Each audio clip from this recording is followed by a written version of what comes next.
Want to wow your friends and impress your taste buds? These are the egg noodles you're looking for.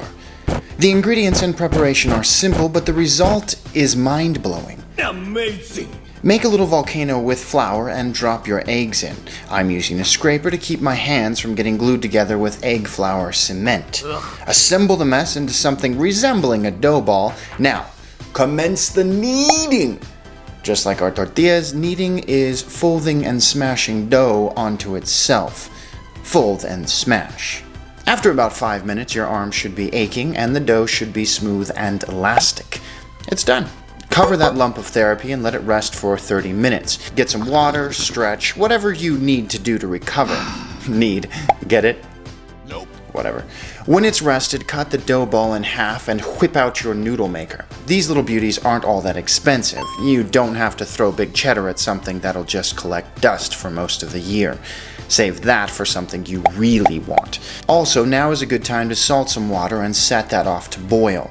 Start by flattening your dough into something thin enough to fit through the widest setting on your noodle maker. Begin passing it through your noodle maker. It's now a game of thinner, thinner, thinner. When you've passed it through 4 times and adjusted your setting down each time, give the dough the old faux and set your noodle maker up a few thicknesses.